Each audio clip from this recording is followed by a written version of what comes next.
أن أتكلم باللغة الإنجليزية لأنه البانل كله سيتكلم باللغة الإنجليزية. I hope that we will have a very good session to match the first session this morning, which was really an excellent session. We have a list of very formidable speakers. I am not going to read the very extensive CVs that were handed to me, not out of disrespect, but really to save time, and I think you all know everybody here. The session is, our session today will address the issue of Jordan-U.S. relations from Trump to Biden. We have Curtis from the United States, and I think ممكن إن ما نحكي لأنه إحنا بلشنا الجلسة ولا ندخل بحوارات جانبية. As long as people are not paying attention to the panel, there is absolutely no need for the panelists to give their interventions. Thank you. So we have Curtis Ryan. I think Jordanians know Curtis Ryan. He's in and out of Amman with such frequency that he's become a real fixture. And via Zoom, we have Basma Momani and we have Edmund Gharib. Can we have a split screen to see if Basma has joined us or not? And then, of course, to my left, we have Dr. Anel Shalain from the United States of America. The background paper that Oraib gave us prior to the conference, I think, serves as an adequate groundwork to build on our discussion here today. But I would like also to introduce one or two items for our panelists to try and link up the inner dynamism of American politics with their policy in the region. We've had very difficult 4 years with Trump. I think anybody who follows American politics, the events of last Tuesday, the elections in the Commonwealth of Virginia and New Jersey have raised really serious eyebrows that Trumpism is still alive and kicking, and there's a potential of a comeback. And that means that the region will definitely proceed along the lines of the paradigm shift that has been established under Trump, and nothing will take place. And expectations that Biden will move now on the issues that were raised in the campaign have disappeared and evaporated. Nothing on the consulate, nothing on the PLO office in Washington, nothing really serious and fundamental on UNRWA, except for that phone call between Blinken and Netanyahu in May during the war on Gaza, and also the last telephone conversation concerning the settlement buildings in the West Bank. And now with his polls down considerably, he's really underwater, Biden. And the midterms are coming up in a year's time, so there is no expectation at all in Washington. That's what we're told by our friends who have access to high places in Washington. So, Curtis, the floor is yours, and please see if in a way we can include or link up the inner dynamism of U.S. politics with the regional policy. You have 15 minutes. Okay, thank you very much. Welcome back, everybody. Thank you to the Al-Quds Center for having me again, and also to Konrad Adenauer Stiftung. It's a pleasure to be working with you again, and thanks to everybody for being here. So in my 15 minutes, I'm going to talk a little bit about U.S.-Jordanian relations, specifically the shift from the Trump era to the Biden era, but I'd like to also put it in a bit of a deeper context, since the relationship has been going on for many, many decades, and we might think of it as a relationship on multiple levels, obviously diplomatic, but there are also, even as policies change, especially on the U.S. side, the strategic relationship very often continues almost as though the policies didn't change from the U.S. side. And what I mean here is the extensive military and intelligence cooperation and defense cooperation between the two countries, which you can see everywhere from Jordan being considered officially a non-NATO ally of the United States, the annual Eager Lion military exercises, and frankly the fact that the military presence of the United States has actually increased in Jordan recently in a fairly controversial way, but also economically with extensive United States aid and Jordan being the first Arab country to have a free trade agreement with the United States. And yet for having this fairly somewhat steady set of economic and security-oriented strategic relations going on, we have had noticeable ruptures. I mean, we can look at some of these in the not-so-distant past, at least not in my view, which include, for example, the 1991 Gulf War, where King Hussein and then President Bush went in very different directions in terms of what should happen next. Jordan suffered fairly miserably with U.S. dissatisfaction. At that time, and also on the part of multiple Gulf states, there was a price to be paid in terms of Jordan trying to create what I would see as a very middle independent foreign policy, and yet was treated as though it had picked one of the two sides, when in fact I would argue it actually didn't. And we saw a similar moment in 2003, another almost rupture in U.S.-Jordanian relations, where another Bush president, son of the previous one, made the disastrous decision to invade, conquer, occupy Iraq in 2003, despite being warned by multiple different sources, including most people with expertise on the Middle East, certainly by the Jordanian government and by the King of Jordan, that this was a terrible idea, but the United States did it anyway. And yet that moment, despite the vast policy difference, did not trigger a vast rupture in U.S.-Jordanian relations. We didn't have any cutoff of aid, we didn't have expulsion of people, and so on, unlike the 1991 episode, which was so much worse. The only other one I can think of that I would argue, at least in the last several decades, that is somewhat similar was not triggered by a war or crisis, whereas the other two were Gulf crisis oriented, but was in fact triggered by the election of Donald Trump, surprise election of Donald Trump in 2016. So in some ways this was a 4-year crisis, right? And here I think the policy change was fairly dramatic. And so we can see it in a bilateral sense as a rupture between two countries, but I think that's also a little bit misleading because one of the countries moved and the other didn't, right? Jordanian policy remained consistent through that 4-year period, including towards the United States.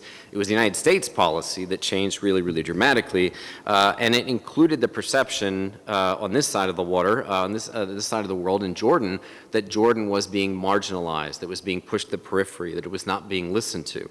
And frankly, I think that was an accurate perception, at least in terms of the White House. Not necessarily in terms of other institutions. And coming back to this, I'm sure this will come back in our discussion, we should really think of this that way when we talk about the American government and American foreign policy and sort of specify which part of the government do you actually mean. Because there are times when the White House may or may not be listening, but that doesn't necessarily translate to American diplomacy. American foreign policy and American diplomacy are two different things, as is true of every country.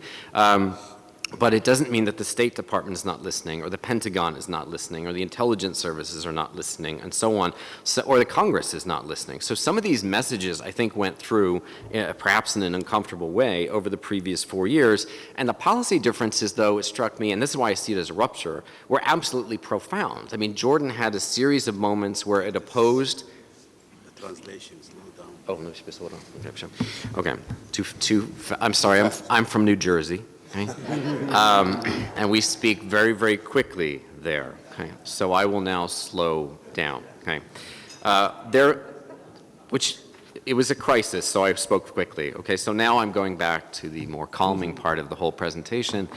We've had multiple ruptures, right? And over this 4-year period, think about the major policy differences between the United States, especially really between the Trump administration and the Kingdom of Jordan. For example, moving the U.S. Embassy to Jerusalem over Jordanian objections, taking away funding for the UN Relief Works Agency, the main agency UNRWA for Palestinian refugees, over Jordanian objections. shifting from a two-state solution approach to a one-state solution approach over Jordanian objections, and ultimately putting out the idea of the so-called deal of the century over Jordanian objections. And so if we go back to the original premise here, well, that there's a major rupture, and that there was a sense that Jordan was being marginalized and peripheralized and really left out of a lot of the discussion. A, I think that was accurate. But B, also in a broader context, think about this in a broader context of exactly how many other countries could very accurately make that same complaint. For example, the United States under the Trump administration was doing a spectacularly good job of disrupting its own alliances, its own commitment to international institutions, its own connections to regional institutions, its own connection to international law, and honestly to domestic law, right? So the disruption is what the Trump administration did at a domestic level in terms of American democracy and law, and also internationally in terms of almost every major American alliance relationship, including with a host of Western countries, one of which is, of course, Germany. There was a rupture in U.S.-German relations. There was a rupture in U.S.-French relations, and the U.S. and Sweden, and the U.S. and Britain. The former president even picked a bizarre social media fight with the mayor of London, right? So the list of people he had problems with was so long, I would almost be offended not to be on the list, right? It would be a kind of badge of honor, but nonetheless, it counts as a major rupture, and the policies themselves obviously were not funny. They were actually quite disastrous. So we're at a moment here now where instead of having a rupture, we at least have the possibility of yet another reset. We've reset before U.S.-Jordanian relations after the 1991 Gulf crisis, after the 2003 Gulf War and crisis. There was a reset of U.S.-Jordanian relations both times. There's a reset of U.S.-Jordanian relations now, but what is on the agenda is quite extensive, including that some of these policies are still going to are not going to be changed. They're not necessarily going to be reversed, except that under the Biden administration, we can expect at least, and I can't say I'm wildly optimistic, but we can at least expect the shift back from a one-state solution to a two-state solution approach. But some of the other guiding questions that were written in the position paper and in the program for our panel in particular include, what does this mean, for example, in terms of the Jordanian role now? If Jordan is not marginalized now, is not peripheralized, it will in fact be listened to, and the current American president and King Abdullah II do have a strong personal relationship. So one of the things that is not necessarily good for Jordan is that we have resurrected the idea of the pivot to Asia, right? And it's worth remembering that was supposed to happen before. When Biden was in the White House before as the vice president for 8 years under the Obama administration, the whole idea was to reset from the Middle East, move and pivot from the Middle East towards East Asia. But in many ways, many events intervened, one of which was the Arab uprisings of 2011, and the U.S. became very reactive, case by case, and inconsistent in its foreign policy. So I think we're back to the reset idea. Many of the policymakers are the same people who were in the previous administration of the 8 years of the Obama years. So we're back to trying to pivot towards Asia and yet maintain the Middle East relationship. So I think we should actually tease this just a little bit, though, in that part of the premise is the U.S. withdrawal from the region. And I think that is a yes and no issue. On the one hand, does the United States want to pivot from the region and want to basically at least partially withdraw? Yes, absolutely, right? And so is its attention largely elsewhere? Yes, I think so. But on the other hand, if you look at the strategic relationships, right, the U.S. may have withdrawn very dramatically from Afghanistan, but that withdrawal had been going on for years, right? It had already long ago shifted its policy in terms of Iraq, but the U.S. military presence in the region is not smaller than it was before. They've just relocated where the troops are, right? So there is a massive fleet in the Gulf and in the Eastern Mediterranean right now. There are multiple American air bases all across the region. The U.S. presence of military forces in Jordan itself has gone up, which if you link it to one of the other questions, what does this mean for Jordan in the war on terror? without even deconstructing the war on terror, which I think we could do, I do think Jordan's role will increase, right? Jordan's importance geopolitically in the world of American policymakers, I think, will go dramatically up, especially because the U.S. is no longer in Afghanistan. So I think you can expect that role to increase. I think you can expect its connection to the United States, actually, therefore, to increase militarily and economically.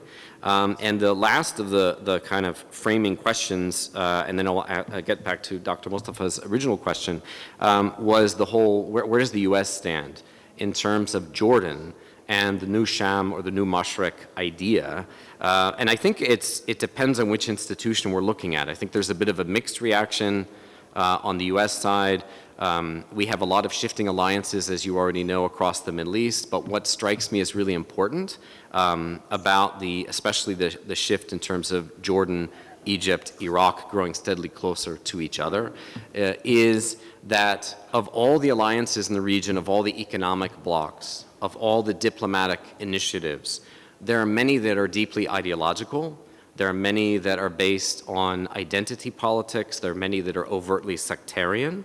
And this is not one of them. Okay? This one is very functional. It's very utilitarian. And therefore, it's not going to be seen as a great regional power axis shaking up the region. It's not shifting the regional balance of power. But it has a better chance of actually accomplishing something useful amongst its members than most of the other alliances and blocs. And so therefore, I think what we're getting from the U.S. side is a kind of cautious watch and wait to see, but give a bit of a green light to allow a country like Jordan and others to not only get closer to other countries in its neighborhood, but potentially reach out to Lebanon and Syria, which are both, as you know, in dire straits, one in economic disaster, one in terms of the 10th year of a tragic civil war, and potentially create a really dynamic new Sham or new Mashriq with a kind of very coordinated political and economic set of linkages between these countries. But it's not a military alliance, for example, against anybody. So it's not, unlike other ones, this is not actually threatening. It therefore will not be seen as exciting. But I repeat, the least exciting alignment might turn out to be the most important one because it's actually doing something that it's dedicated towards specific targets of energy cooperation. So I think it's given a green light. And the last thing I'll mention to close out my 15 minutes here is the internal U.S. politics dynamic. And the impact. And the impact. So let me make maybe 2 points about that. And I assume we can come back to some of these in Q&A. I do think the U.S., if you look at a lot of U.S. polls and a lot of U.S. elections, we have a tendency to overreact to elections. We probably didn't overreact enough to the 2016 election, but in other cases, very often if Americans are divided something like 49% to 51%, the losing side is treated as basically having just been utterly destroyed, when in fact they lost a squeaker, like a tiny, narrow margin, which is mostly what happened in the previous elections just now. And my fellow political scientists will point out that the pattern for 200 years of American elections is in the off election, meaning not a presidential election year, the opposition party always wins, always. Here's the bad news, if you're not happy about that. The real by-election is a year from now, okay? So the Republican Party should do well in the Senate. It should do well in the House of Representatives.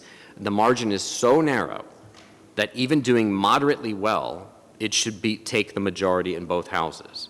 There are also dramatic attempts to gerrymander districts and to suppress the vote, right, across the country to try to make sure that 2020 doesn't happen again. So much of this may depend on whether or not the next legislation comes through which would restore voting rights completely in the United States or not. That, to me, more than infrastructure, more than any other thing on the agenda in the 4 years of the administration, voting rights and protecting them, since they're under assault in all 50 states, is the single most important piece of legislation, because they won't be another administration like this, as limited as it is, without that. And so for Jordan, by the way, and anyone else looking at U.S. politics, be aware that the opposition is going to probably win the next election, not necessarily the presidential one.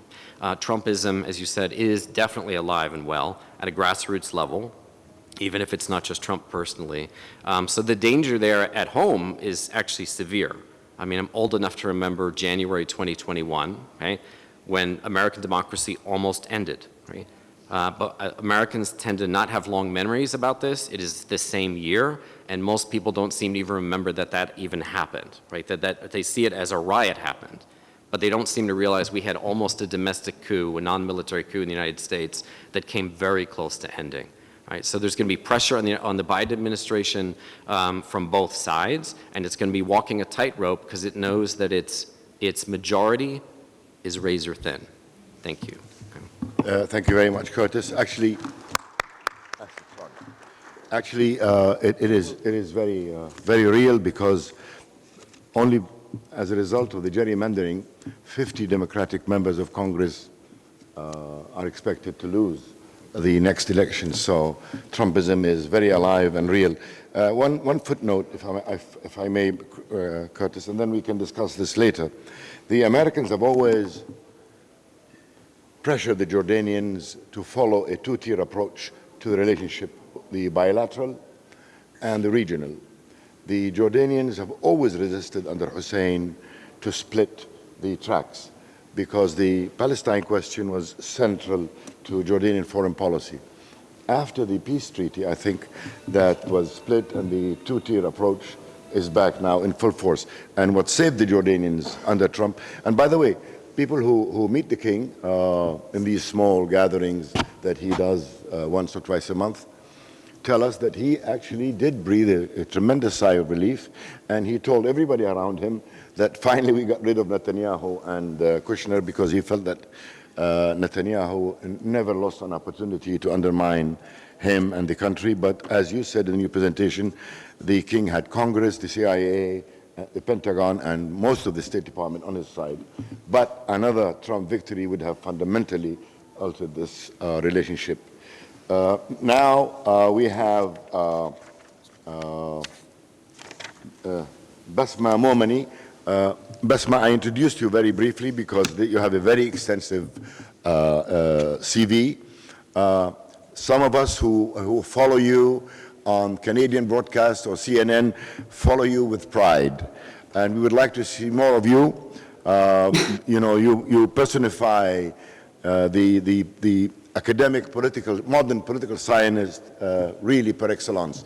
So people here are not here to hear me, they want to hear you, Basma. You've got 15 minutes. Being a Momani, probably I'll give you 17 minutes.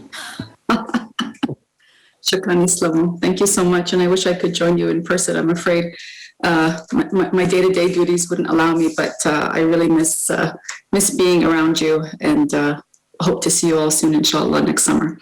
So thank you so much for this opportunity, and I think I'm really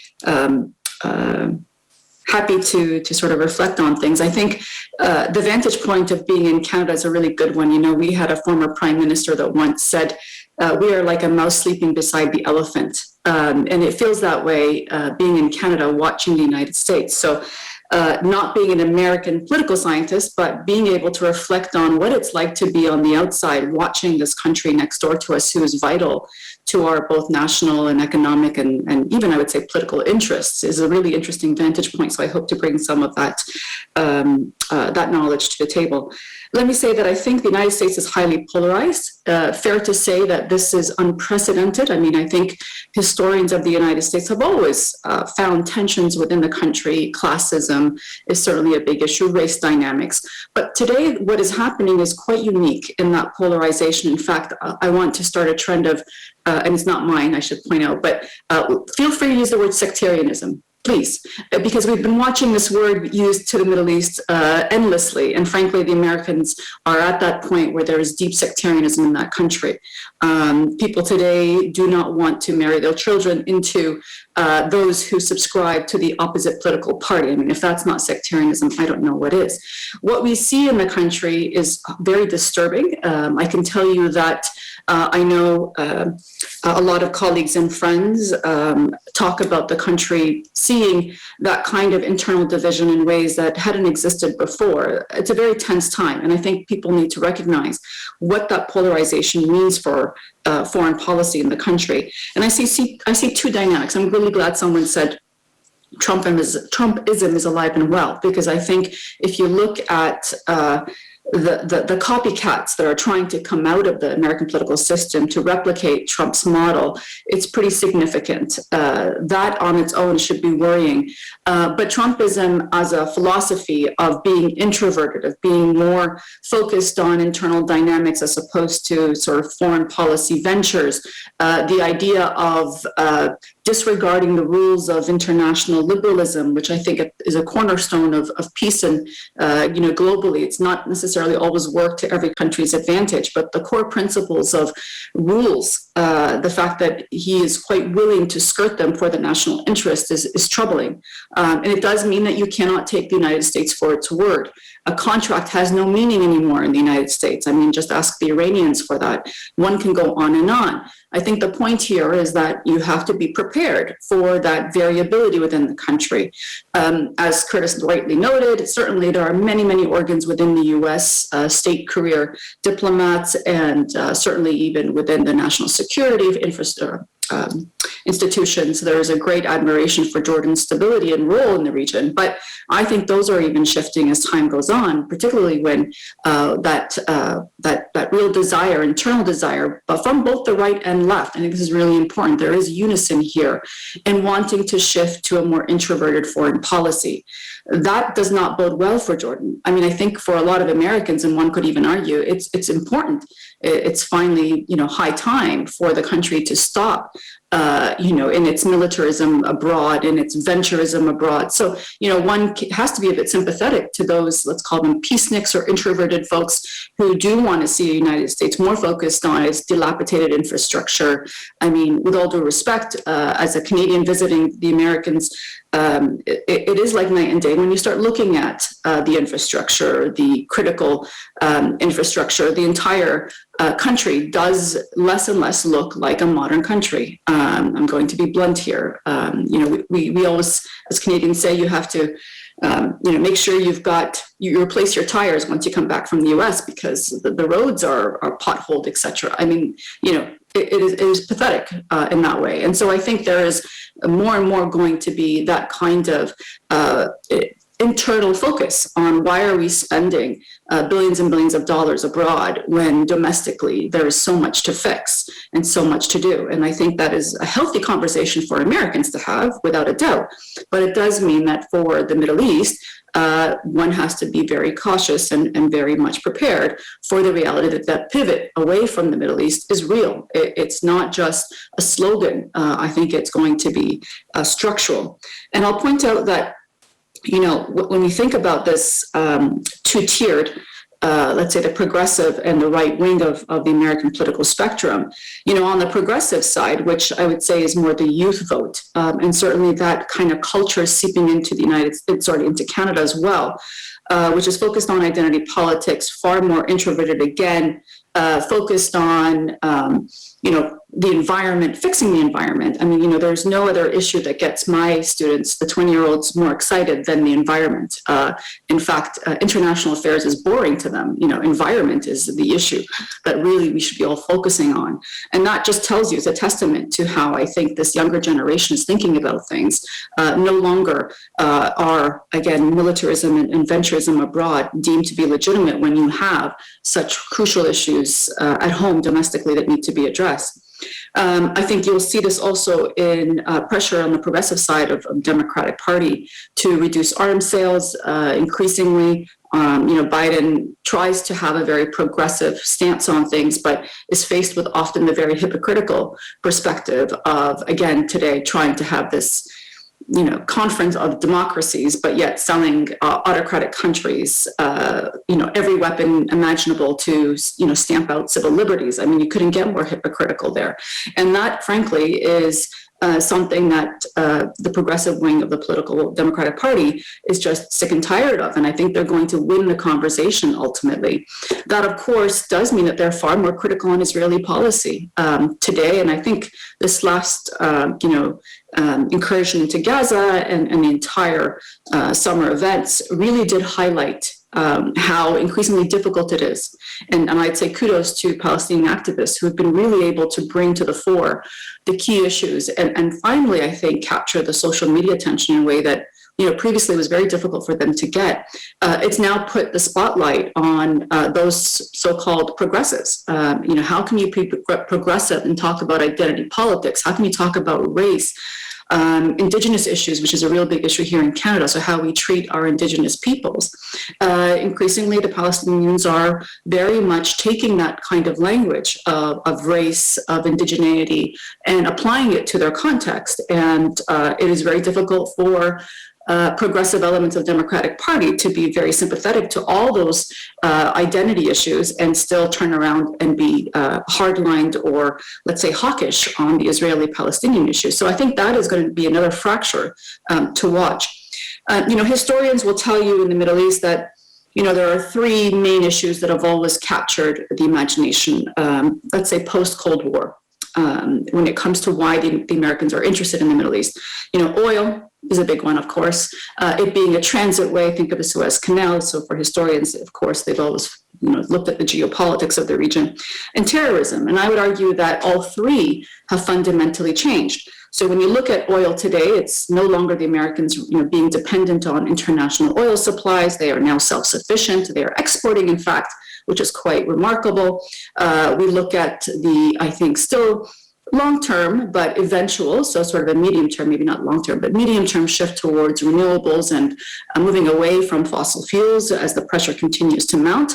So increasingly, I think oil is going to play less and less a role. I know it doesn't seem like that right now with oil prices where they are today, but I can tell you, I think in 10 years that will fundamentally change. The technology that's being advanced today is pretty spectacular in terms of where we're going with whether it's from hydrogen to solar to electrical. I think there's a lot of development there that in 10 years we're going to see a change. The transit way, I mean, if you think about trade, global trade today is less east-west. I'm not one of those that thinks that decoupling in trade is going to happen. Certainly that's not where we're going necessarily, but there is a regionalization of trade. So supply chains has become an important issue for all of us in that it's increasingly difficult to rely on foreign markets. And so increasingly we're all looking for regional suppliers of goods and services rather than sort of international suppliers. So trade writ large globally, I think, is now shifting to be far more regionalized. And that means that, the value of transitways, whether it's the Suez Canal and other types of cross-border trade, is going to be less and less important in the long run. I'd also add that fits very much in line with the environmental priorities that I think many folks in the trade realm are very much interested in. And I'd say that the Cold War with China, I'm not afraid of using that term. I know everybody wants to stay away from it, but I think under President Xi, you are getting a far more nationalist, also more introverted and very, very oppressive regime. And increasingly, it's become very difficult to work with President Xi. I think even those countries that are so highly interdependent on China are increasingly looking for alternate sources. Companies have a difficult time today justifying, with good corporate social responsibility, continuing to supply from the Chinese market, particularly as more and more of the, I would say, repressive policies that are being placed on the Uyghur people, including slave labor, is becoming increasingly more well known internationally. So that's something I think people need to really be cognizant of. And then you can say terrorism. Well, certainly I think this is no longer the 1970s, nor the 1980s that I remember very well when planes used to be hijacked. You could look at groups like ISIS, which certainly brought back to the fore, and certainly Al-Qaeda before that brought back to the fore the very question of the Middle East as being a source of instability. But I can tell you today that national security groups inside the United States and even in Canada are far more afraid today of right-wing extremists in the country.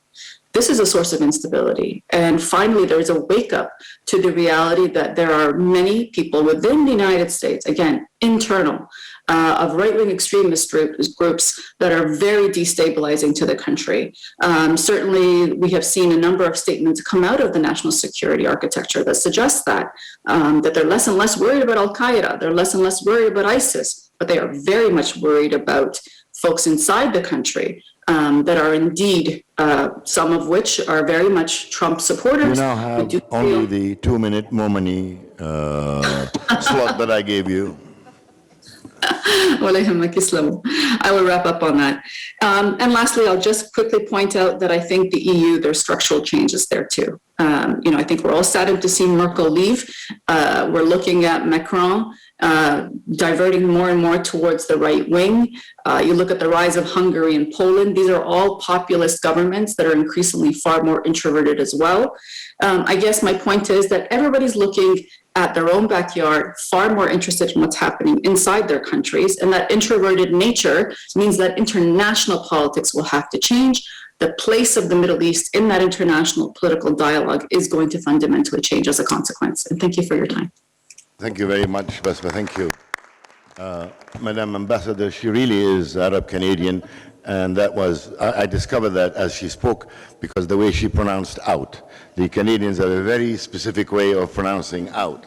Thank you, Basma, and hopefully we'll come back to you. And Mustafa, you don't want to hear my Ajloni accent. That will just make things more confusing for you. Yeah, hopefully we'll see you soon here, Basma. But one thing on U.S. domestic politics and what you described as sectarianism, it really is tribalism per excellence. And the United States today, for the past 4 or 5 years, have been exhibiting traits that were very characteristic of third world countries, not of the United States of America, at least the image, the perception of America as we've had it in our minds. But there are very important transformational developments taking place. The Biden agenda bill yesterday was passed in the Senate, in the House.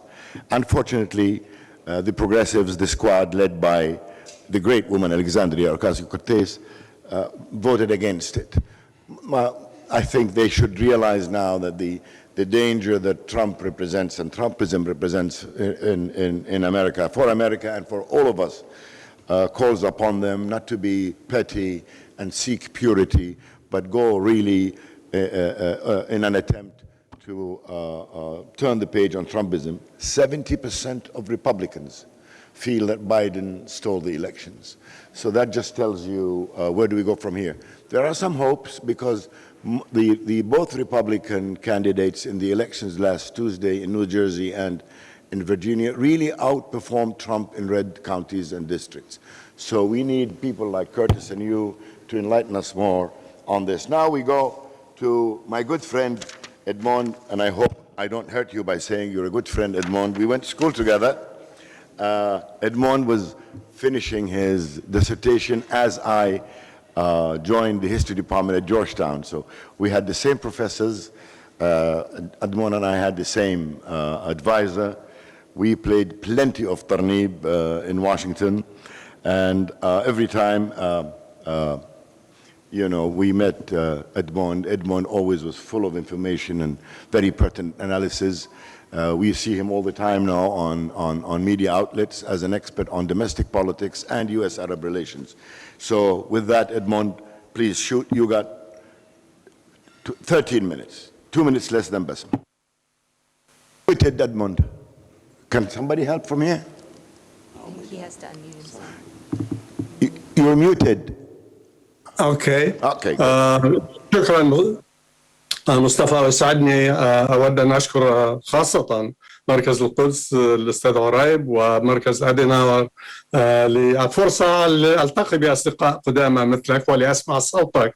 لما أسمعه منذ فترة صحيح يعني كنا أمضينا الكثير من الوقت معا، وكانت أيام جميلة في أيام جورج تاون في ذلك الوقت. ويسعدني أيضا أن أستمع إلى الزملاء الآخرين وخاصة إلى الصديقة بسمة مومني التي تزداد جمالا مع الوقت. وبالتالي فأنني فعلا سعيد لهذه الفرصة. كنت سأتحدث أكثر اعتقدت أنني سأتحدث عن موضوع آخر، ولكن أعتقد أنني سأدخل في الموضوع الأمريكي أكثر مما كنت أتوقع. ولذلك فعلا أنا ما حدث في الانتخابات، نتائج الانتخابات الأخيرة يعكس المتغيرات التي تشهدها الولايات المتحدة، يعكس الصراع الذي تشهده الولايات المتحدة. لم أشهد في حياتي صراعا وانقساما polarization مماثلة لما نراه اليوم في الولايات المتحدة. طبعا كنا هناك أنا وأنت يمكن في مصطفى في أيام أواخر حرب فيتنام، وفي خلال الصراع حول الحقوق المدنية، وفي أيام واترغيت. وهذه كانت أيام صعبة للشعب الأمريكي، وكان هناك انقسام حاد. ولكن هذا الانقسام الذي شهدناه خلال السنوات الأخيرة هو غير مسبوق. ربما قد نضطر إلى العودة إلى أيام الحرب الأهلية في الولايات المتحدة والفترة التي سبقت تلك الحرب ليكون هناك شيء مشابه. ذكر أحد الزملاء قبل لحظات بأنه كان هناك أن الناس لم يعودوا، حتى الأصدقاء لم يعودوا يتحدثوا مع بعضهم. كنا معزومين عند أصدقاء أمريكيين قبل حوالي أسبوع أنا وزوجتي، وعندما بدأ الحديث حول الوضع السياسي والانتخابات بدأ الصراع بين الرجل وزوجته المضيفين، وبعد ذلك توقفوا وقالوا لقد توقفنا وعدنا بعضنا بأننا لن نتحدث في السياسة مرة ثانية. الزوجة كانت مع الديمقراطيين والزوج مع الجمهوريين. هناك ليس فقط هناك صراع طائفي، لا بل وهو إلى حد كبير ذلك هناك صراع على الهوية. هناك كما ذكرت بسمة هناك صراع أيضا حول الصراع ثقافي إلى حد كبير في الولايات المتحدة، وهذا الانقسام حاد. ومن هنا يمكن القول أيضا صحيح أن ترامب كان شخصية غير عادية. ترامب فاجأ الكثير عندما انتخب في 2016، ولم يكن أحد يتوقع ذلك. فقط استطلاع رأي واحد قال بأنهم يتوقعوا انتخابه، ولكن المتابعين على الأرض كانوا يعلموا بأن لديه شعبية واسعة، وأنه شخصيته أيضا تختلف عن شخصية السياسي. هذا الرجل لم يكن لديه أي خلفية سياسية قبل ترشيحه، ولم يستلم أي منصب سياسي قبل أن يرشح نفسه للرئاسة. فهو رجل أعمال. هو يعتقد بأن إلى حد كبير بأن الولايات المتحدة يجب أن تستخدم أو تأتي أولا أمريكا أولا، وهذا كان شعاره. ويأمل في استخدام التفوق العسكري والاقتصادي على الأقل في هذه المرحلة، حتى هذه المرحلة، لدعم إعادة إطلاق الإنتاج. على الرغم من هذا واجه الكثير من المفاوضات الخارجية الصعبة في محاولة لتوسيع نطاق المزايا الاقتصادية التي خاصة للدولار الأمريكي على المستوى التجاري، وروج للاتفاقيات الثنائية بدلا من التجارة الحرة. تبنى سياسات مختلفة، انسحب من الاتفاقية مع إيران، وأنه أراد لم يكن يثق ولم كانت لديه نظرة سلبية للسياسة الديمقراطية ولسياسة الرئيس أوباما، وانسحب من اتفاقية نافتا وأعاد التفاوض عليها. وكذلك انسحب من اتفاقية التجارة الحرة في الباسيفيكي، وهذه تركت الكثير من التداعيات السلبية على الولايات المتحدة وعلى الاقتصاد الأمريكي. وطبعا هذه كلها كانت لعبت دورا أساسيا في المواقف التي تبناها الكثير من الأمريكيين. ترامب أيضا جاء من خارج المؤسسة السياسية، هو لا ينتمي إلى هذه المؤسسة، والمؤسسة حاربته، وعدم معرفته بما يجري في واشنطن والطريقة التي تعمل فيها البلاي بوك، واشنطن بلاي بوك، أيضا أثر عليه. جلب أشخاص عارضوه وعارضوا سياسته عندما جاءوا إلى وعينهم في مناصب عالية، إن كان بينهم مثلا جون بولتون، وانتقدوه وهاجموه بقوة وعملوا ضده فيما بعد.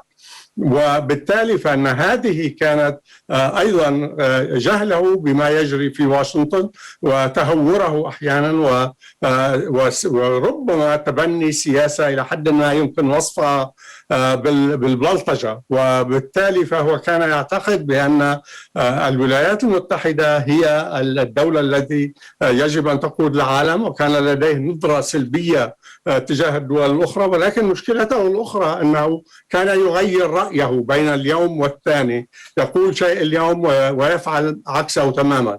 أراد أن يحسن العلاقة مع روسيا ومع الرئيس بوتين،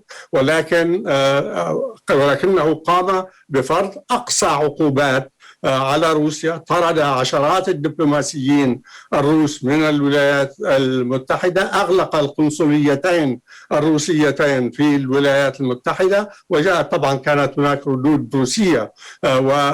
وبالتالي على الرغم من أنه قال أنه خلال الحملة الانتخابية وعندما كان رئيسا أنه يريد أن يتعامل مع الرئيس الروسي كشريك، وربما جزء من ذلك كانت مخاوفه من الصين، وأنه يعتقد بأنه من الأفضل إقامة علاقة جيدة مع روسيا لموازنة الصين، وبالتوجه باتجاه معاكس إلى حد ما لما فعله نيكسون وكيسنجر في السبعينات عندما ذهب التوجه نحو الصين لمواجهة الاتحاد السوفيتي.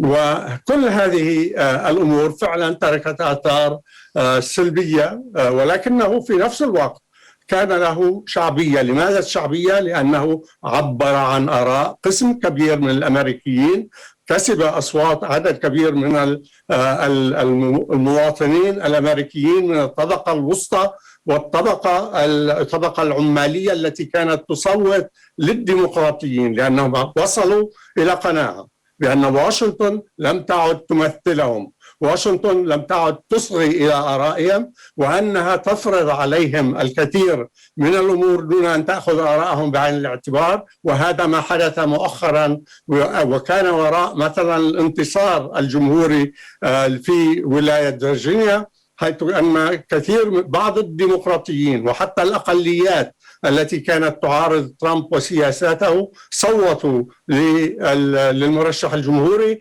وانتخبت امرأة سوداء أمريكية محافظة جدا، حتى أنها يمكن أكثر محافظة من الحاكم الذي تم انتخابه. وذلك لأنهم اعتقدوا بأن الإدارة لم تعد تسمع إليهم. حاكم الولاية قال أن الأهالي يجب أن لا يكون لهم دور أساسي في تعليم أبنائهم وبناتهم، وحدثت قضايا لا يوجد لدينا وقت للحديث عنها الآن، ربما خلال المناقشة قد نتطرق إليها. هناك عدة قضايا فيها الديمقراطيون. هناك مثلا موضوع الهجرة غير الشرعية. عفوا مصطفى، دقيقة فقط. أوكي، دعني أتحدث بسرعة إذن عن الأردن. العلاقة مع الأردن ونتحدث أكثر عنها. الأردن كان له علاقة في البداية جيدة، فترت العلاقة مع بايدن مع ترامب، ولكن العلاقة الآن أفضل بكثير مع الرئيس بايدن، وكان العاهل الأردني من أول الأشخاص الذين التقوا به. وهناك الأردن الآن أكثر استقرارا، ولكنه لا يزال يواجه تحديات. القضية الفلسطينية التي قوضها ترامب ووجه ضربة قاسية لها، عمل اجتماع تحدث بأنه سيؤدي إلى السلام واتفاق مع الإسرائيليين، ولكن هذا كان هدية له وهدية لنتنياهو، لأنهما أرادا البقاء في السلطة وعدم مواجهة العزل لترامب والسجن لنتنياهو. فقدم هدايا القدس هدية لنتنياهو ونقل السفارة إلى القدس، واعترف بالقدس عاصمة أبدية وموحدة. اعترف بأن الجولان هو أيضا أرض، وهو أرض محتلة، بأن إسرائيل لها حق ضمه، وقطع المساعدات عن أونروا، قطع المساعدات عن السلطة الفلسطينية، أغلق مكتب السلطة في واشنطن. وبالتالي فإن كل هذه الأمور جاءت لتقوض مصداقية وسمعة الولايات المتحدة، لأن كل الرؤساء الأمريكيين الذين سبقوه كانوا مهتمين بالالتزام بما يسمى بالrules of order التي بنتها الولايات المتحدة في بعد الحرب العالمية الثانية، وبالتالي فإنها شكلت تهديد لسمعة ولمصداقية الولايات المتحدة. وهناك بالإضافة إلى ذلك طبعا يمكن أن نتحدث عن ذلك أكثر، موضوع الأردن لا يزال يواجه تحديات، الموضوع الاقتصادي مهم، الإرهاب وصحيح أنه يضخم في الولايات المتحدة ولكنه يشكل خطر، كذلك موضوع اللاجئين، موضوع الأماكن المقدسة، وموضوع القضية الفلسطينية وما يجري على الأرض هناك. كل هذه الأمور تثير أسئلة حول السياسات الأمريكية. بايدن صحيح قد يكون أفضل، هناك فرصة الآن لعودة القنصلية على الرغم من أنها تأخرت كثيرا، ولكن لن يقوم وهناك أيضا ما أشارت إليه بسمة وما أشارت إليه مصطفى، وهو موجود تيار ديمقراطي تقدمي وبدأ يلعب دور، ولكن الآن وخاصة إذا استمرت هذه الظاهرة التي شاهدناها في الانتخابات الأخيرة، فإن هؤلاء سيصبحوا أكثر مهمشين أكثر من السابق. وبالتالي فإن الولايات المتحدة ستشهد الكثير من الأمور غير المتوقعة. Thank you very much, Edmond. Shukran, Edmond. We hope that we'll come back to you during the Q&A session to talk more about the bilateral relations between America and Jordan. Now, Anel, it's all yours. Thank you. My name is Anel Sheline. I am a research fellow with the Quincy Institute for Responsible Statecraft, which is a think tank, a relatively new think tank in Washington, D.C., that tries to encourage a less militaristic approach to U.S. foreign policy. I had done fieldwork in Jordan back in 2015 for my dissertation research, so it's a real pleasure to be back, and many thanks to the organizers for having me. So in my comments, I'm going to focus on the U.S. attitude towards the Middle East, and in particular that of the Biden administration. So in general, Americans are tired of the forever wars in the Middle East. This is evidenced by the fact that despite the surprisingly rapid takeover of the Taliban of Afghanistan as the U.S. was withdrawing, support for the withdrawal remained high. Again, despite the horrific images of people falling from planes, and obviously the situation in Afghanistan remains quite dire, but Americans were ready to get out. And the desire to withdraw from military engagement in the Middle East is not new. As was mentioned by my colleagues, there's been so much money spent abroad, and this continues. The United States Congress just passed the highest military budget in total dollars that we've ever seen. Whereas Obama had tried to sort of plateau military spending and Trump bumped it back up, now Biden's first military budget is even higher. However, Obama, as well as Trump, as well as Biden, all campaigned on ending the forever wars in the Middle East because they know that Americans are tired of this expenditure in a region that many Americans see as fated to be mired in conflict. And unfortunately, most Americans don't understand the role that the United States has played and continues to play in the violence that continues to convulse this region. In contrast to American public opinion, the foreign policy establishment in Washington tends to continue to believe that it is imperative for the United States military to remain deeply engaged in the region. They see this as important for regional stability, but more importantly, they see this as crucial for US interests. I and my colleagues at the Quincy Institute disagree. We think the US should prioritize diplomatic engagement, economic engagement, and should reduce our overemphasis on military engagement in the conduct of foreign relations, especially the over-prioritization of weapons sales and military-to-military relations. In our assessment, the American military-industrial complex's addiction to selling weapons has been particularly detrimental to the Middle East, a region which has long been and remains one of America's biggest customers for weapons purchases. So instead, now we see a shift in the US military's attention from the Middle East towards China. The Biden administration is currently conducting a global force posture review, which is likely to show a shift of military resources towards the Pacific. And it is likely that US troops stationed in the Middle East will remain at the same levels. As Dr. Ryan mentioned, we have actually more US troops in Jordan than previously that had been moved out of Qatar to make them more secure from possible weapons maybe coming from Iran or Iranian-affiliated militias. There may be an effort to try to reduce the amount of time that any individual soldier spends in the Middle East, sort of acknowledging the 20 years of conflict in the region.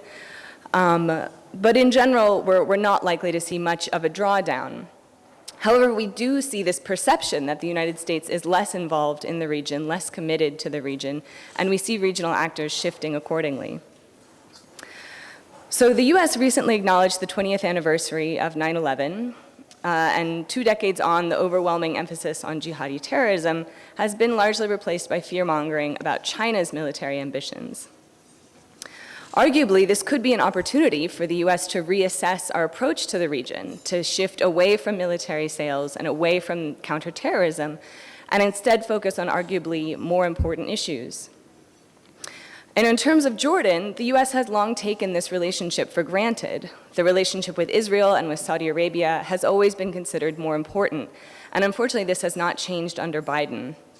In general, I worry that Jordan and other states in the Middle East wish for the US to maintain status quo levels of troops and military sales because they are accustomed to this, not because it is actually necessarily better for Jordan or for other countries in the Middle East. Because the more that the US floods the region with weapons, instead of providing economic and diplomatic support, we're going to continue to see conflict. Arguably, the US should reward the behavior of countries like Jordan, as well as Kuwait or Oman, and now Iraq, which is facilitating the dialogue between Saudi Arabia and Iran. These are actually the best partners of the United States in trying to contribute to a more stable region. Instead, we see massive weapons sales moving forward with the UAE and even to Saudi Arabia, despite the fact that the Biden administration committed to ending all support for offensive Saudi military action. I worry that time is running out for states like Jordan, given internal problems from poverty to corruption to climate change to lack of water. These are not problems that can be solved with weapons sales. The US spent 20 years focused on terrorism, and yet 2 failed wars in Iraq and Afghanistan did nothing to address the underlying grievances of authoritarianism, corruption, lack of opportunity, and lack of hope that can drive terrorist action. To address some of the specific questions of the session, as my chair reminded me to focus on, so I would argue that little has changed in the US-Jordan relationship. I think it is commendable that Biden's first call to an Arab leader was to King Abdullah. I think he recognizes more than Trump did that Jordan matters, but I don't think he's likely to shift very much in the relationship. On the issue of Palestine, unfortunately, President Biden, Secretary of State Blinken, National Security Advisor Jake Sullivan, ostensibly, based on their actions, all wish to build upon the Abraham Accords. Specifically, they want Saudi Arabia to join, and it's not clear what they're willing to give up to help make that happen. There was obviously some concern about Saudi Arabia having designs on the custodianship of Al-Aqsa and the holy sites in Jerusalem. And I wouldn't put it past even the Biden administration to perhaps follow up on this line of thinking as well. And unfortunately, although my colleagues have emphasized the differences between Trump and Biden, I would argue there are actually a lot of continuities. The Biden administration sees the Middle East primarily through the lens of Iran and Israel. They very much support the Abraham Accords, not recognizing that the Abraham Accords achieved nothing other than allowing Israelis to go shopping in Dubai. And furthermore, the Accords have led to further antagonism, for example, between Morocco and Algeria over the question of Western Sahara. We've just seen Sudan's democratic transition be derailed. Bahrain is probably waiting for its own bonanza of weapon sales, while the needs and rights of Palestinians are so blatantly violated. And despite seeing Iran as the source of many regional problems, from Syria to Lebanon to Yemen, the Biden administration is not committed to getting back into the Iran nuclear deal. They use excuses such as the new leadership, but I fear it will fail, and Iran may then move towards nuclear capabilities, leading to a possible nuclear arms race in the region. This would not only be a blow to regional stability, but would reinforce the prioritization of military spending by Middle Eastern countries rather than focusing on addressing the needs of their people. None of the demands of the Arab Spring have been met. Instead, repression has increased across the region. I admit that I had to look up the new Sham initiative because it has gotten not much attention in Washington, although it should. The U.S. appreciates that they can move troops from Qatar to Jordan to keep them safe, but again, I think in general the U.S. sort of takes Jordanian stability for granted and doesn't appreciate the fact that Jordan and much of the Middle East really is very much on the edge, that people are not going to be able to continue indefinitely with fewer resources and fewer services. So finally, to wrap up, we know that the states in the Middle East are hedging their bets. They know they cannot count on the U.S. security guarantee.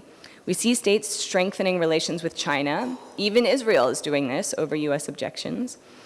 And personally, I think a Middle East with closer ties to China and Russia may actually be preferable in the end, because neither will show the same favoritism towards Israel or Saudi Arabia, which have driven instability and conflict.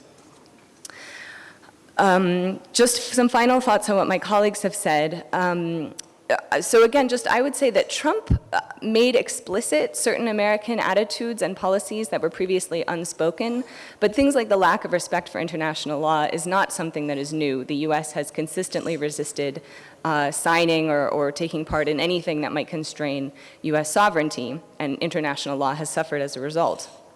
In terms of the polarization that is a huge problem in the United States, I think it's important to keep in mind that it is largely urban versus rural, that Republican voters are much more likely to be rural and Democratic voters more likely to be in cities. And I think that there's a lot that American political scientists and other scholars could probably learn from scholars based in the rest of the world who are very accustomed to sort of this urban-rural split. Furthermore, what I consider particularly concerning is the disconnection from reality, the rejection of science and refusing the COVID vaccine, which is something that I fear will not remain limited to the United States, but as we see sort of Trumpian claims to reject election outcomes, for example, we may see other symptoms of this sort of craziness that is infecting the United States, unfortunately, happening elsewhere. So finally, I would say that the Middle East should in fact breathe a sigh of relief that the U.S. may be less involved in the region, because not only has U.S. military intervention and weapons sales destabilized the region, but as the U.S. struggles with our own dysfunction, we are in no shape to try to influence events elsewhere. Wow. Thank you very much, Anil. And thank you for the very thought-provoking presentation, especially addressing the Jordanians that they need to shape up, look inward, and try to overcome the 4 major obstacles you've mentioned, because there's no amount of foreign aid or foreign help can protect you and can really lay the groundwork for a solid political stability domestically. It is domestic policies that are seen as fair, and you deliver on basic services that provide stability for the country. Now we have 50 minutes. We open up the floor for question and answers, and I'll probably do what more money did, our more money, not the Canadian more money, and that is to get written questions, and I will read them from the podium. No questions. That means that the presentations were really. طبعا. Question. Question? Okay. خذ الميكروفون. Okay. But make it brief, because we have, I think, a lot. No, I want to take a risk because no. Present yourself, please. عرف نفسك. To introduce yourself, please. My name is Dr. Ali Al-Hail, a professor of politics and mass media from the state of Qatar. I would like just to reflect. My question is a reflection. I will shrink it. Okay. As a reflection, I would like to ask a question. In the view of what we have already heard, could we say that Trumpism versus Bidenism, Trumpism is an exceptional era in the history of the US presidency? The other point is that why did not all US presidents took the risk and carried out all the radical measurements Trump took, like, for example, transferring the US embassy from Tel Aviv to Jerusalem, annexing the Golan Heights to Israel, legitimizing the settlements in the West Bank and the East Jerusalem, despite the international law forbids and prohibit such a thing. Thank you. You're addressing this question to all four? To all four. Okay. I would be interested to hear all Okay. answers. You can. You want to take a bunch of questions? You want to take a bunch of questions? Okay. No, I'm asking. Nobody sent me any notes, so probably we go for coffee break now? Nobody wants to ask questions. طيب حمادة فراعنة، عرف نفسك والحزب لو سمحت. حمادة فراعنة، صحفي، حزب الصحافة. الحقيقة باختصار حمادة بليز.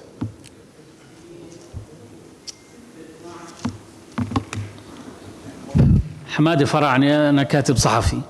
في 6/12/2017 حينما أعلن الرئيس ترامب أن القدس الموحدة عاصمة للمستعمرة الإسرائيلية، شكل الأردن رأس حرب سياسية في دعم الموقف الفلسطيني الرافض وفي رفض الموقف الأمريكي. وفي 20/1/2020 حينما أعلن ترامب مع نتنياهو صفقة القرن في واشنطن، أيضا شكل الأردن رأس حرب سياسية في دعم الموقف الفلسطيني وفي رفض الموقف الأمريكي. ومع ذلك جاء وزير الخارجية الأمريكي السابق أو الأسبق إلى الأردن في 14 شباط 2018 ووقع مذكرة تفاهم مع وزير الخارجية الأردني أيمن الصفدي، وزاد المساعدات الأمريكية من 1080 مليون دولار إلى 1275 مليون دولار، على الرغم من الموقف الأردني الرافض لسياسة ترامب. شو تفسير ذلك؟ يعني أريد أن أدرك يعني شو السبب وراء ذلك، على الرغم من الموقف الأردني الواضح ضد سياسة ترامب. شكرا. شكرا. مين كمان؟ تفضلي بس لو سمحتي عرفي نفسك. My name is Farah. I'm from Amman Center for Peace. First, thank you, Edmund and Conrad, for having this conference, and thank you for the speakers. My question is for Curtis. Ryan, you mentioned in your presentation Jordan's role and geopolitical importance will increase in the future. And we all know that the U.S. is prioritizing, domestic issues. I'm going to normalize the term that Dr. Basma used, sectarian conflict. So I'm going to use that, domestic sectarian conflict. And they're going to prioritize, of course, they are prioritizing Iran, China, and Russia. And even though that the Biden administration said that they can chew and walk at the same time, it's obvious how they are viewing our region and especially the conflict. So when you're talking about Jordanian role, are we going to see that the Biden administration will follow the approach of a favorable distribution of power? King Abdullah talked about, the regional partners doing the heavy lifting, in the region. So the nature of this role, are we talking about Jordan playing a mediating role? Are we talking about Jordan maybe reviving multilateral mechanisms like the Arabic Quartet, Munich Quartet, or maybe a coordination mechanism with the Middle East Quartet? What kind of role you are talking about? Or is it only like a security role? Thank you so much. Thank you. You want to answer those or take, and then take another batch, or you want? Up to me. Okay.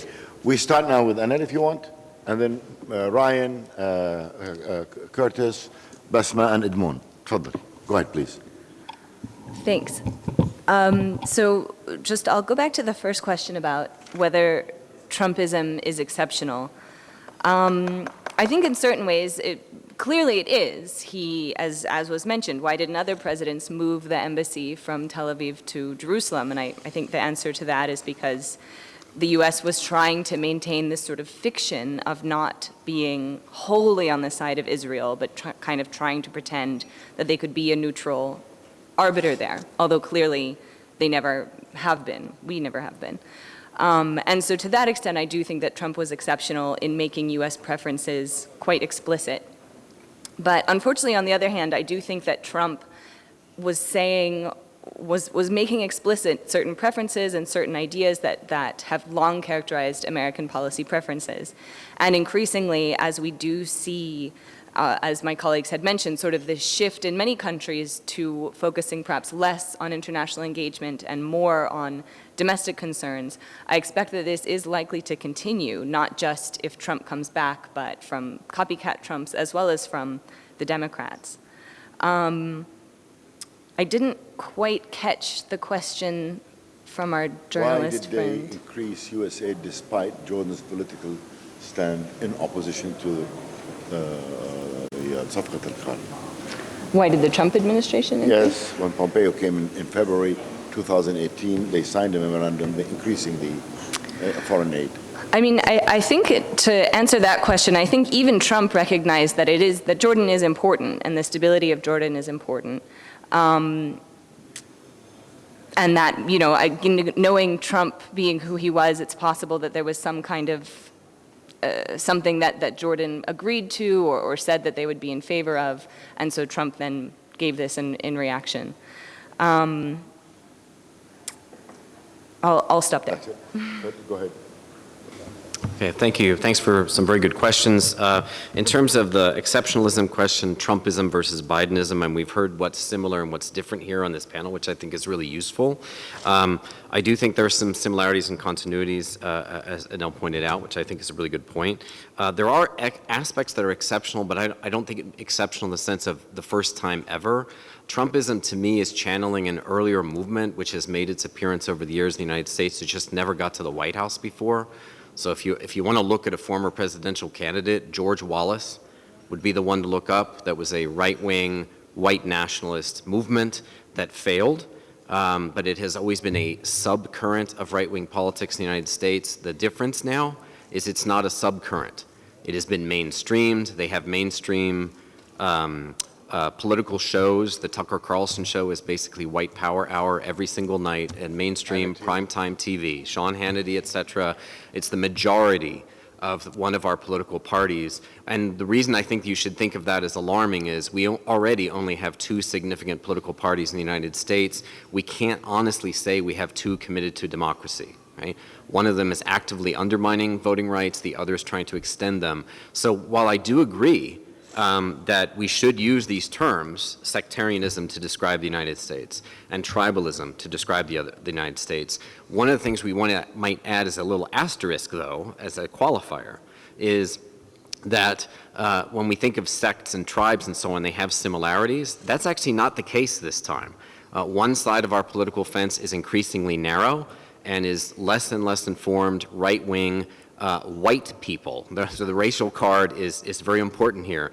The other is closer to, frankly, reality.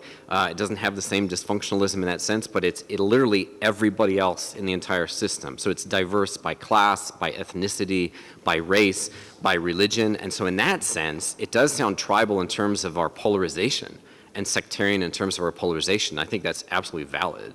But in terms of these as groups, one of these is increasingly disconnected. As Dr. Mustafa pointed out, a majority of American Republicans, I mean, this is not my father's Republican Party anymore, literally believe the election. They believe the opposite of reality. They're opposed to science. They're opposed to vaccines. They don't believe climate change is real. I mean, one thing after another, and it will have an extensive impact and so on. So let me link this to the other couple of the other questions, just kind of mush them together to be quick here. Jordan's geopolitical role will increase in some ways. So I think the way you phrase the question is correct. Largely in a security sense, I think the U.S. is looking, frankly, to outsource some of the things it's interested in. This is where I think this is going. So I think Jordan will be expected to play a bigger role in terms of U.S. and Western security interests, especially in terms of counterterrorism and anti-terrorism. And therefore have that military connection go up, but its economic aid will go up accordingly. It may or may not be pressed on domestic issues. That strikes me as a wild card kind of question that I'm really interested to see how that one actually plays out. I do think it will present itself actually as a mediating force, and to me that's a consistent aspect of Jordanian foreign policy. In fact, to me, there are three countries in the region that have consistently put themselves out there in front to act in a mediating role between either pairs of countries or multiple sets of countries. One of them is Jordan, one of them is Kuwait, one of them is Oman. But Jordan has been doing this, honestly, probably longer than anyone else in the region. It doesn't mean everyone listens and takes them up on the offer, but they have certainly offered. So the last thing I'll mention, though, is, as Dr. Anel also pointed out, even with these shifts, its relative role may increase, but the U.S. is still likely to be fairly Gulf-centric, Saudi-centric, Israeli-centric in its policies, but it won't be as overwhelmingly slanted as it was during the Trump administration, where it seemed to be interested, by my count, in precisely 3 countries in the region and no others, right? And was interested in 3 individual leaders and really no others. And the other thing that will clearly change, even if everything fails over the next several years of this administration, the one thing that will not be a feature is, unlike the Trump years, foreign policy will not be conducted via Twitter and WhatsApp, right? And that's a significant change. Right? Basma, please. Go ahead, Basma. Yeah, thank you so much. Great questions. I will just if I may, sorry, Curtis, I dislike to ever contradict you in any way, but I mean, Trump did better with minority voters. That's the sad part, actually. I mean, if you drill down and look at and disaggregate the data, he actually did better with racialized individuals than, at least in the last election and the previous election. So while I absolutely agree that the language is very much white supremacist language and there is a great deal of xenophobia, sadly, for some reason that, it's hard to explain because it's counterintuitive. We see increasingly a lot of visible minorities and racialized individuals very much vote for this kind of populist nationalist messaging, partly, and I think, because of the frustration of the American military-industrial complex, which is what the other party, for so long represented. I mean, his introverted, let's invest at home message, there's a reception to that. I mean, understandably so, right? When you look at all of the frustrations I mentioned before.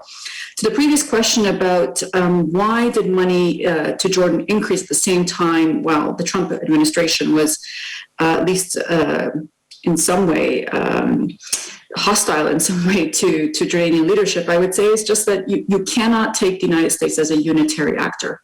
It's really important to disaggregate the United States. I think anybody who knows Washington well and certainly has done the work to really kind of dig deep, you'll realize very quickly that there are different fiefdoms within the U.S. administration. So, the White House may have one view, but State Department has another, Pentagon has another. And in this particular case, I think, very simply put, foreign aid increased to Jordan because of what Curtis noted before. State, Pentagon, USAID, and Congress are all very much big fans of Jordan. And so, yes, Trump wasn't a huge fan, but certainly I think the others were. On to the other point that, just to pick up on Curtis's observation of the three countries that really, he cared about, Trump speaking, those are going to last for a very long time. I mean, Mohammed bin Salman is not going anywhere.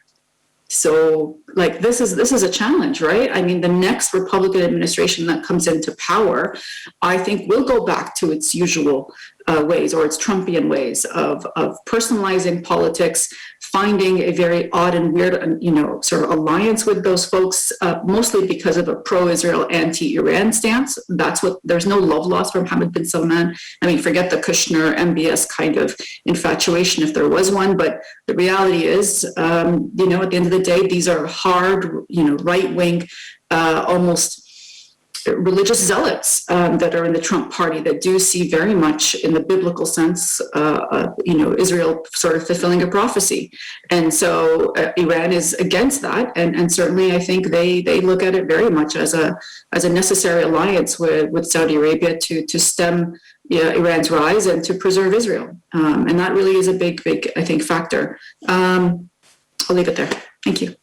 Edmond? Okay, I got it. ما كنت أتحدث عنها قبل هو أن الموضوع مثلا فيما يتعلق بالأردن هناك الأهمية الجيوستراتيجية للأردن. هذه نقطة كل الرؤساء الأمريكيين اتفقوا عليها، والموضوع الذي ذكر عليه الدكتور رايان مهم أيضا جدا، البعد الأمني خاصة مع المتغيرات التي تشهدها المنطقة ويشهدها العالم. فالولايات المتحدة بحاجة الآن أيضا إلى الثقة. الأردن يعتبر من الدول المستقرة نسبيا إذا نظرنا إلى الدول المجاورة. صحيح هناك تحديات كثيرة في داخل الأردن، هناك حوالي حسب بعض المعلومات حوالي 3000 أردني انضموا إلى داعش. هذا يعني بأن هناك حتى في الأردن هناك مشكلة، ولكن إذا قارنت ذلك بما يجري في العراق، ما يجري في سوريا، ما يجري في ليبيا، ما يجري في عدد من الدول الأخرى في المنطقة، فإن الأردن تعتبر دولة مستقرة فيها أيضا سياسات تتبنى الموضوع الانفتاح، موضوع التسامح إلى حد كبير، وهذا أيضا من القضايا المهمة. لا أعتقد أن هذا هو السبب وراء الموقف الدعم العسكري الأمريكي أو المالي الأمريكي، ولكن أعتقد أن الأردن تعتبر دولة مستقرة، دولة صديقة للولايات المتحدة، دولة يمكن الاعتماد عليها، وبالتالي فإن هذا هو قد يكون من بين الأسباب الرئيسية وراء هذا القرار. بما ذكره الدكتور الهيل وهو سؤال مهم جدا، لماذا الرؤساء الآخرين برأيي على الأقل المتواضع هو أنهم كانوا على الأقل يريدوا أن يقولوا بأن الولايات المتحدة تحترم القانون الدولي، تحترم قرارات الأمم المتحدة، تحترم القرارات التي تبناها القادة والرؤساء الأمريكيين السابقين. لأنه إذا نظرنا إلى عدد من تقريبا كل الرؤساء الأمريكيين من أيام كلينتون ويقولوا بأنهم سينقلوا السفارة خلال الحملة الانتخابية إلى القدس، ولكن عندما وصلوا إلى البيت الأبيض فإنهم لم ينفذوا ذلك، وبالتالي فإن هذا قد يكون من بين الأسباب، وأنهم يحترموا ويعلموا أن النظام العالمي الذي شكلته الولايات المتحدة وقادته ولا تزال إلى حد كبير فإنهم لا يزالوا يحترمونه، ويعتقدوا بأنه من الضروري على الولايات المتحدة التي تتحدث عن الديمقراطية، تتحدث عن حقوق الإنسان، أن تحاول على الأقل الاستمرار في طرح هذا الموضوع. النقطة الأخرى التي أردت أن أشير إليها هي أن الموضوع فيما يتعلق بالدور بما يجري في الولايات المتحدة. ما يجري في الولايات المتحدة هو كما ذكرت ليست مسألة فقط ريفية ومدنية، لأن إذا نظرنا الكثير من السكان مثلا في الضواحي صوتوا في المرة الماضية لبايدن، خاصة النساء. الأقليات صحيح كما ذكرت الدكتورة بسمة مهمة جدا، موضوع ما قالته بسمة هو مهم وأساسي. أننا ننسى أن في الانتخابات 2020 من صوت لترامب من اللاتين من ذوي الأصول اللاتينية كان أكبر بكثير من السابق، وهؤلاء صوتوا له على الرغم من الاتهامات التي وجهت بأنه والموقف الذي تبناه هو على الأقل في ضد الهجرة، ما سماه بالهجرة غير الشرعية من أمريكا اللاتينية. ولكن هذه القضية كانت أيضا من بين القضايا التي دفعت كثيرين ليصوتوا للجمهوريين في الانتخابات الأخيرة. الموضوع الآخر الذي يتعلق بموضوع أن الولايات المتحدة نفسها تتغير.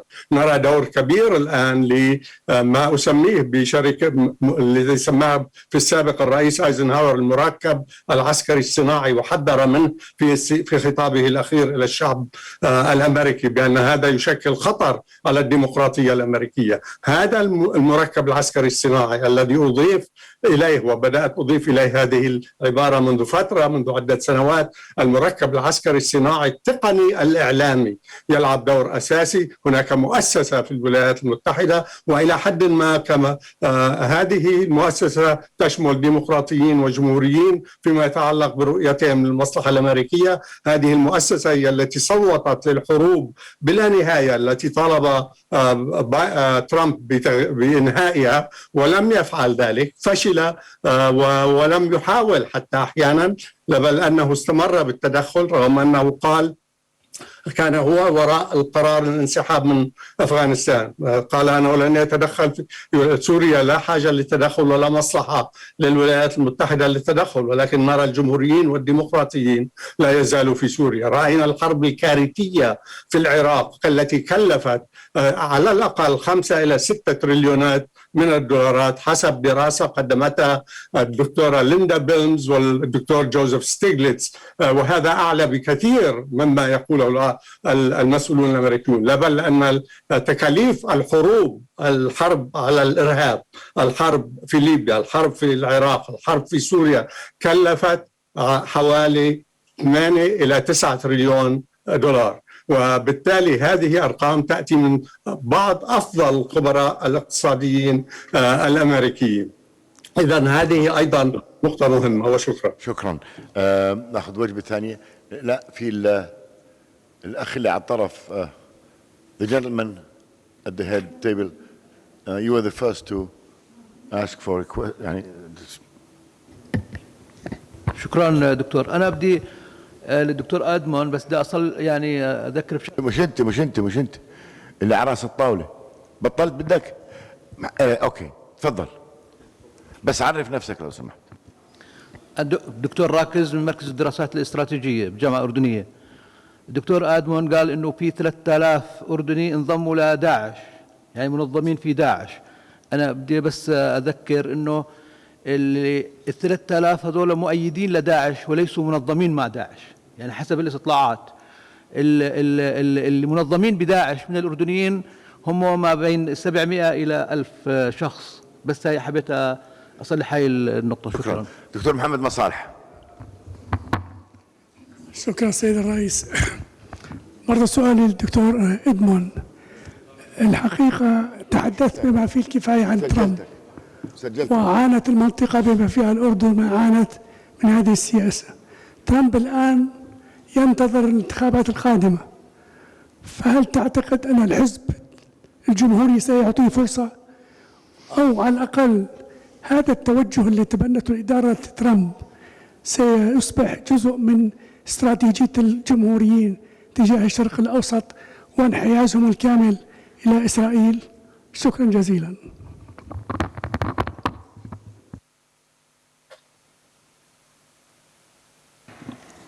شكرا سيد رئيس الجلسة.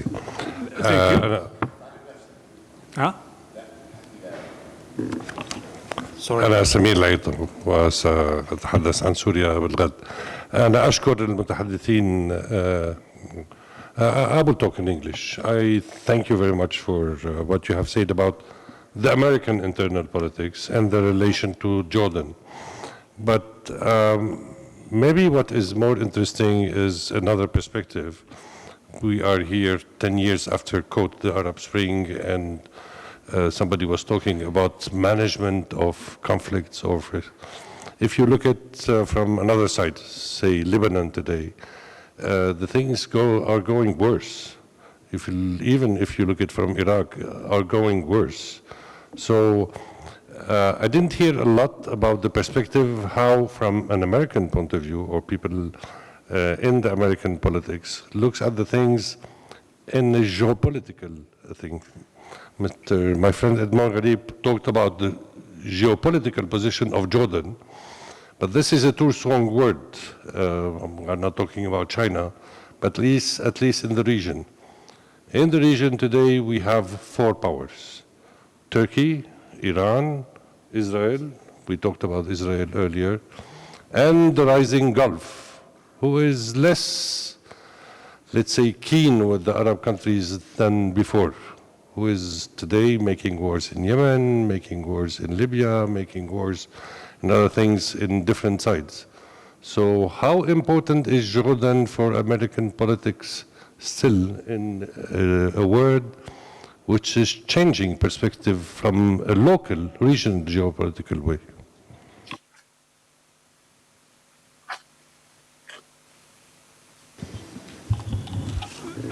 Thank you very much. I have a question to Dr. Ryan and Dr. Gharib. Are there any changes in the American public opinion vis-a-vis the strategic issues that were talked about this morning, for instance, the Palestinian problem? And if there are any changes in the public opinion, will this manifest itself in an impact in any one of these strategic issues, and if yes, how soon?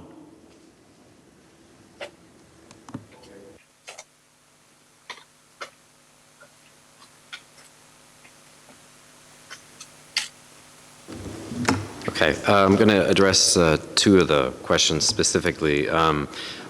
One of them was how important is Jordan in the geostrategic view of the United States, given the fact that the region is, to keep with the geostrategic language, increasingly multipolar. We don't have 1 or 2 powers, we have 4 or more powers, and I think you cited them as Turkey and Iran and Israel and possibly the Gulf as a collective, but in some ways Saudi Arabia and the Emirates in particular I think have been very active in their foreign policies, which by the way I think has been a noticeable shift post-2011 of not just the rising powers it's not the usual suspects, right? We have seen powers that historically operated behind the scenes now acting very overtly in ways that they haven't really historically done, but that's been 10 years now. So where does Jordan fit into that? I do think that one of the reasons there's at least some interest in the U.S., but almost a non-committal kind of interest in Jordan getting closer to and sort of almost experimenting with a kind of alignment with Iraq and Egypt, and potentially the ideal version of this would be Lebanon gets stabilized, the Syrian war ends, and you have a 5-way alignment, which is rather idealistic, but let's just say for the moment. One of the things that would introduce is a completely different sort of pole within regional politics. And I think that's also why Washington is being so non-committal. I don't think U.S. institutions agree on whether or not that's a good thing. I don't think they agree on what that would actually mean, but I do think they're intrigued by the idea of it not just being about everybody versus Iran, or Turkey having a rising influence in the region, and also there's another country that was looking in a very different direction pre-2011 and now has very active in regional politics, almost like it returned in a way. And within Gulf politics and obviously Israel. So I do think, even though I think that some of the traditional powers, as Dr. Sheeline pointed out, are going to still be the mainstays of U.S. focus, I think the difference is they're trying to still diversify the portfolio a little bit and add to what's on the table, so it won't be just 3-way centric, but much more diverse. And that means then that there are some ideas for Jordan, but there are also some opportunities for Jordan. It may or may not be taken for granted. It may or may not be peripheralized again, but it has some opportunities to play on the various American institutions that are interested in a larger Jordanian role and literally kind of pitching itself, if you will, in terms of what happens there. So it'd be interesting to see how that plays out. And the second question was about U.S. public opinion. Yes, there have been fairly dramatic shifts in U.S. public opinion, and they've played out. They've not changed U.S. policy yet. I mean, this is a long game we're playing here. But it used to be almost impossible to speak at the highest levels of American politics about Israel and Palestinians, or Israel and actually say the word Palestine and so on, where now we have debates in Congress about it. This is new, right? Is it the majority? No. Actually, it's not. Israel still has an enormous support base in the United States, including in the United States Congress, from very different types of constituencies, I might add. It's not like, there's nothing unilateral about that either. It's just that Palestinians have more and more support in the U.S. general public opinion polls. There are a lot of domestic movements, as Professor Moumini was pointing out, that identify with Palestinian politics. One of them is the Black Lives Matter movement. There are many others, though, and we've seen on the floor of Congress itself a lot of pushback on everything from, as Dr. Nell pointed out, everything from forever wars to U.S. policy on the Israeli-Palestinian conflict. Have they managed to fix and turn everything? No. But as people have pointed out for decades, moving U.S. foreign policy is approximately like trying to turn an aircraft carrier around somewhere in a canal, right? It's slow, it's painful, it's difficult. The difference is these are the first times in my life that I am seeing open conversations about this. And this may sound glacially slow, because it is, but it is at least a change. I don't know if it will have a policy impact in the near future, but nothing is a blank check anymore. We're polarized on everything else, so you can probably add this to your list. Okay? But you know, Curtis, it's no longer embryonic. I think it's now has grown up and it's out in the open, and it can only grow. Support for the Palestinians can only grow. Anil, now it's your turn. Thanks. So to get to that question, I think it is important to just to echo what Dr. Ryan was saying, but also to mention that it used to be bipartisan, that both Republicans and Democrats, it was unquestioned the U.S. would support Israel. And now it really is partisan, unfortunately, like so many things are. And so this question that came up is, are we going to see the GOP strategy toward the Republican strategy towards the Middle East to continue to show this full bias towards Israel? Yes, I expect that will continue, and worse. But that we may start to see, especially from progressives on the Democratic side, some pushback against this sort of unconditional and extreme support for Israel. Also to get back, I mean, this was something that Dr. Moumini had mentioned specifically during the recent war on Gaza, and those who participated in the massive Black Lives Matter protests from last year finally started to see some of these parallels between the violence and incarceration suffered by Black Americans and that suffered by Palestinians. And hopefully this will continue to grow, but again, as it becomes more polarized, we may paradoxically see perhaps less of a possibility for actual policy shift. To one additional point, I just wanted to acknowledge what Dr. Sami had mentioned about the fact that things seem so much worse. You know, we're seeing democracy walked back in Tunisia, in Sudan. People are completely desperate in Iraq, in Lebanon. Unfortunately, I think also increasingly in Jordan. And yet at the same time, I do think that there is at least one cause for greater optimism, because I think that this perception of U.S. disengagement is what is driving this impetus towards diplomacy that we're seeing between Iran and Saudi Arabia, the broader GCC in Saudi Arabia, also Turkey trying to reach back out to adversaries like the UAE and like Egypt. And I see this as directly related to the fact that there's this perception that the U.S., even if the U.S. maintains the status quo military footprint, that the U.S. is not as interested in getting involved in Middle Eastern affairs. And so that these countries are recognizing that they really do need to just learn how to get along and to share the region, which inshallah, this could lead in the future, perhaps, to less military spending. The extent to which countries in the region, largely driven by emphasis of the United States, have squandered so many resources on unnecessary weapons that many of these countries don't even end up using, and haven't spent those resources on their own people. So I do hope that perhaps as tensions perhaps reduce, we can see perhaps a shift. Thank you very much. Basma, please. Yeah, thank you. I don't really know if I have much more to add. It's, lots been said. Just that I concur with all that has been described. I mean, I think this is an interesting time in international affairs. There are a lot of things in flux.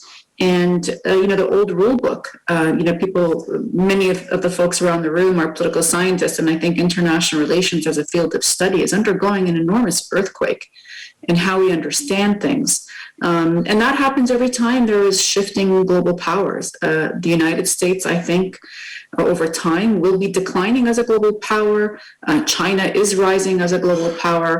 And the fact that you have I would say, increased distribution or even fragmentation of power within countries. I mean, we talk about the powers being moving away from leaders to people because of social media, because of, I think, rising social identity is an important factor in sort of devising one's political policies. So I think there's a lot to watch here, and it really means that it's a turbulent time, and we have to be aware of all of these things that are in flux. Thank you very much. Edmond? أود أن أتابع مقالته بسمة، وهو أن هناك متغيرات عالمية. الصين حققت خلال 30 إلى 40 سنة ما احتاجت إليه الولايات المتحدة والدول الأوروبية أكثر من 100 عام لتطور نفسها وتصبح دولة كبرى صناعية تقنية، وهي لا تزال تلعب هذا الدور. صحيح حققت رفعت حوالي 600 مليون شخص كما حسب بعض الإحصائيات على الأقل من الفقر، ولكن لا يزال هناك حوالي 400 مليون، ولكنها أصبحت لاعب أساسي. جنرال كالي رئيس هيئة الأركان الأمريكية، لأول مرة نسمع من عسكري أمريكي ومسؤول أمريكي أن العالم اليوم، هذا تحدث عن قبل يومين، لأن العالم اليوم أصبح متعدد القطبية، متعدد الأقطاب، ولم يعد أحادي أو ثنائي القطبية. وبالتالي هذه أحدى الأمور أيضا التي كانت وراء المواقف والسياسات التي تبناها عدد من المسؤولين الأمريكيين. فيما ذكره الدكتور سمير الصديق العزيز، في 4 دول، صحيح هناك 4 دول، الدول التي استفادت بصورة أساسية من حرب العراق في المنطقة، وأعتقد أننا نتفق على ذلك، كانت تركيا وإيران وإسرائيل أكثر من أي دولة عربية. ولكن هذا فيما يتعلق بالدور الأردني، أهمية الأردن هي الموقع الجغرافي إلى حد كبير، الموقع الجيوسياسي إلى حد أيضا الموقف، الرغبة الأردنية في لعب دور وفي أدوار معينة، وفي المساعدة وفي الوساطة أحيانا، وفي أدوار أخرى، هذه أيضا مهمة. والاستقرار الأردني أيضا مهم. فيما يتعلق بالدور أيضا الذي لعبته الأردن مؤخرا، مثل الاتصال الهاتفي الذي تم بين الرئيس السوري والأردني، هذا طبعا كان مثيرا، وكما ذكر الدكتور كيرتس فإنه له أهداف أخرى، ولكن من بين الأهداف ربما مثلا أن هذه الفكرة لمساعدة لبنان، إرسال غاز مصري عبر الأردن عبر سوريا إلى لبنان من النفط والغاز، وذلك على الرغم من أن الولايات المتحدة تفرض عقوبات، هناك عقوبات قاسية، عقوبات قانون قيصر، ولكن هل هذا تم بدون معرفة الولايات المتحدة؟ هذا سؤال أيضا يجب إثارته. فهذه الفكرة للتعاون المصري العراقي الأردني، هل إلى أي مدى هو هدفه قد يكون أيضا لمواجهة إيران أو في هذه المرحلة، وربما للتأثير على الموقف السوري؟ فكرة الاقتراح أنه يجب أن يكون هناك دستور، التي في الحديث بين الاقتراح الأردني أن تكون هناك تسوية سورية، وأن يكون هناك دستور جديد ومصالحة مع المعارضة. وغير ذلك. أيضا هذه كلها نقاط مثيرة وتظهر أيضا الدور الذي يمكن أن يلعبه الأردن في هذا المجال. فيما يتعلق بموضوع تغيير الرأي العام، الرأي العام فعلا يتغير في الولايات المتحدة. أكثر من 50% يعتقدون أن الولايات المتحدة يجب أن تتعامل بالتساوي حسب استطلاع أعده معهد بيو، وهو من أفضل معاهد الاستطلاعات الرأي في الولايات المتحدة. هناك تغيير رأيناه بعد حرب غزة مثلا، وهذا ما سمعناه من بسمة ومن عدد من ومن أيضا دكتورة من معهد كوينسي. والمعهد كوينسي هنا مهم أن نشير إليه أنه يلعب دور مهم الآن ويطرح ويعطي فرصة لأصوات لم نكن نسمعها كثيرا في الولايات المتحدة بالنسبة للسياسات الخارجية ولضرورة التغيير في توجهات الولايات المتحدة. وهنا الدور الذي الرأي العام. الرأي العام رأينا مواقف في الكونغرس الأمريكي ومعظمها من الجناح التقدمي للحزب الديمقراطي كانت مهمة، طالبت بوقف إرسال تجميد $1 مليار لإسرائيل. كان حركة البلاك لايفز ماتر، مع أنها الحركة حقوق المدنية السوداء في الولايات المتحدة لم تبدأ مع بلاك لايفز ماتر، أي الموقف المدعم للقضية الفلسطينية، وهذا لدي خبرة وتجربة شخصية معه.